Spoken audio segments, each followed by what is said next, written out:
Good afternoon, fellow classmates and Professor Mohammed. I'm about to do my persuasion speech for today, Wednesday. It needs to be turned in about another hour. My speech is going to be on the aging population. That includes me, because up until about a couple of months ago, I was not aware of how urgent of a need there was to care for the elderly. I am trying to go to school full-time, work 2 jobs, and one afternoon I went to visit my mother, who lives 60 miles away out in the country. Knocked on her door. She came to the door and said, "Who is it?" And I said, "Mom, it's your son." She opened the door and she said, "Who is it?" And she looked right in my face. At that time she had the door open. I was in the house. She didn't know who I was. She was all dismayed, and at that time I became very concerned. She couldn't see me. She didn't know who I was. So I began to ask her questions about eating, keeping the house clean, doing the laundry, etc., etc. So I began to do an investigation. I knew at that time that we needed to, myself and my brothers and sisters needed to get my mother some care. Somebody had to take the initiative to be there to care for her. I began to be concerned about the aging population, about myself. At the age of 56, I'm not that far away myself. So, you know, I began to think about the baby boomers. I hear all of this stuff about baby boomers and how we all are becoming of age and retiring and becoming the aged people. So I began to investigate, you know, and find out what we could do to get some care from my mom. I ran into a situation where it's so expensive we can't afford it.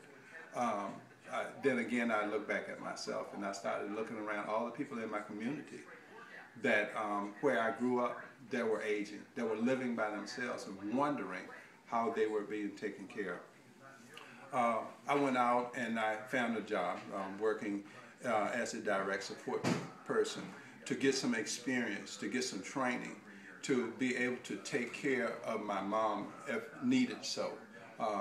Right now I have 8 clients that I take care of. I shave them, I cook for them, I clean for them, I do their laundry, I take them places wherever they need to go, grocery shopping or wherever.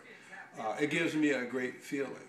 So I'm trying to convey that great feeling to my fellow classmates and whoever I run into to get them to understand the great need for being that support for people that are aging. You know, because we are not that far away. You know, we're young now. We're running around, enjoying life, working, and enjoying all of the things that come in life. And before you know it, you'll be a part of the aging population. And unless you're aware of and you take the initiative now to look into it and be expecting this to come, you won't expect it. You'll be be alarmed the same way I am. You'll be stuck the same way I am. So my suggestion is to